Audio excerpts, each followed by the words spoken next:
রবীন্দ্রনাথের কবিতার একটা লাইন ছিল, শেষ হইয়াও হইল না শেষ, আবার যেন নতুন করেই শুরু হচ্ছে। চিন্ময় কৃষ্ণা দাস কপালটা আসলে বিরাট বোঝাই যাচ্ছে। যদিও গতকালকে আমাদের ইসকনের যে বাংলাদেশ শাখা আছে তারা খুব ক্লিয়ারলি একটা মেসেজ দিয়েছে যে চিন্ময় কৃষ্ণা দাসকে নৈতিক স্খলন, বিভিন্ন ধরনের অ্যাক্টিভিটিজের জন্য তাকে গেল কয়েক মাস আগে পার্মানেন্টলি ইসকন বাংলাদেশ শাখা থেকে তাকে বহিষ্কার করা হয়েছে। সুতরাং তার এই সকল কর্মসূচি বা বিভিন্ন ধরনের যে অ্যাক্টিভিটিস, এটার দায়ভার ইসকন বাংলাদেশ নেবে না। কিন্তু মজার বিষয় হচ্ছে, ইসকনের যে প্রধান ব্যুরো আমরা যদি ধরি, একদম মাদার ব্রাঞ্চ যেটা, সেইখান থেকে আসছে আরেক ঘোষণা। এখন এই ঘোষণাটা কোন দিকে যাচ্ছে, সরকারের বক্তব্যের এক অংশে আবার এটার হালকা স্বর আমরা টের পেলাম।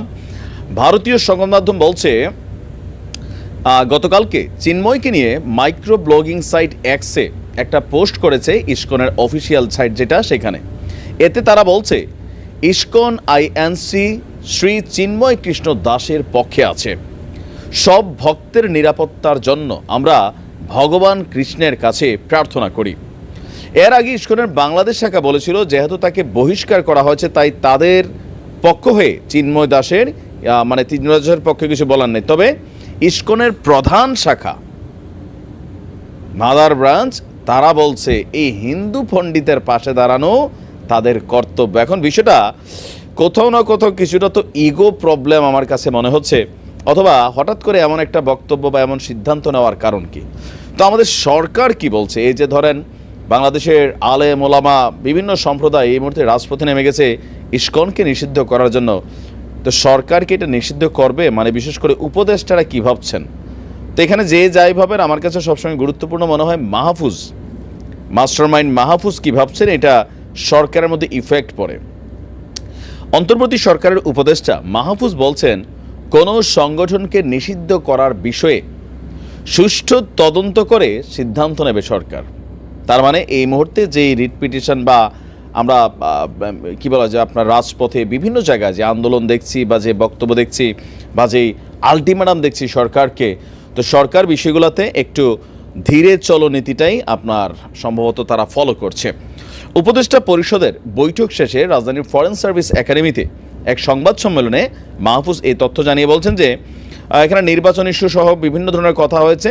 তারপর হচ্ছে ইসকনের ইস্যুটাতে তার বক্তব্য যে আমরা দেখছি যে আপনার সব কিছু সরকার অবজার্ভ করছে, আর যেই বিভিন্ন মহল থেকে ইসকন নিষিদ্ধের দাবি উঠলেও এই সরকারের মধ্যে এই বিষয় নিয়ে আসলে গতকালকে কোনো আলোচনা হয়নি। তবে একটা অংশ বলছে, ব্যক্তির অপরাধের সঙ্গে সংস্থার অপরাধ আমরা মিলিয়ে ফেলব না। এই কথাটা সবচেয়ে গুরুত্বপূর্ণ। ব্যক্তির অপরাধ আর সংস্থা দুইটা কিন্তু দুই জিনিস। যেমন আমরা বিভিন্ন সময় পলিটিক্যালি বক্তব্য দিতে শুনি, বা এই সরকারের মধ্যেও আসিফ নজরুল একবার একটা বক্তব্য দিয়েছিলেন, ধর্ম উপদেষ্টা বলছেন এটা আসিফ নজরুলের বক্তব্য, সরকারের না। তো গোলায় ফেলা যাবে না, বিষয়টা এরকমই। তার মানে চিন্ময় কৃষ্ণ দাসের কৃতকর্মের জন্য ইসকন নিষিদ্ধের যে সিদ্ধান্ত, আমি চোখ বন্ধ করে বলে দিতে পারি এটা বাংলাদেশ সরকার করবে না বা করতে পারবে না। সামহাও আপনি মনে করেন যে এটা ইন্টারন্যাশনালি একটা সেই লেভেলে চাপ তৈরি হবে। বিশেষ করে মার্কিন যুক্তরাষ্ট্রের দৃষ্টিভঙ্গি ভারতে এই চিন্ময় দাসকে নিয়ে আপনি দেখেন, আরেকটা নিউজ দিব কি ঘটনা ঘটছে।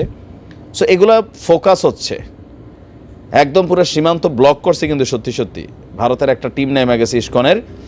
এখন সেই যে ইসকনের সাবেক সদস্য থাকে না, যে প্রেম আসলে মরে না, কি বলা হয়, যে প্রেমের পূর্ণতা হচ্ছে না পাওয়ার মধ্যে, চিন্ময় কৃষ্ণরে বহিষ্কার করছে, কিন্তু সে তো পুরানা লোক। তো সেই কারণে যারা ইসকনের অনুসারীরা আছেন তারা মনে করছেন যে না ভাই, এটা ইজ্জতের সওয়াল, বাংলাদেশের বেলা এটা মানব না। তা আমাদের সরকারের যে মন্তব্য, টেকনিক্যালি যে বক্তব্য, তবে চিন্ময় কৃষ্ণের ব্যাংক অ্যাকাউন্ট ফ্রিজ করা হয়েছে, আজকে সেই সহ 17 জনের, এখানে নানান অ্যাক্টিভিটিস চলছে। কিন্তু ইসকন যেটা, সেই ইসকন নিষিদ্ধ বা বন্ধ এটা এত সোজা হবে না। আপনি এটা চোখ বন্ধ করে ভাবতে পারেন। আবার চিন্ময় কৃষ্ণ দাসটি নিয়েও যেহেতু ইসকনের মেইন শাখা খেলবে, তো এই খেলাটা তো ইন্টারন্যাশনালি খেলবে। দেখা যাক আসলে কোথায় গিয়ে, কোথাকার পানি কোথায় গিয়ে গড়ায়, সময় বলে দেবে। ভালো থাকুন, আসসালামু আলাইকুম।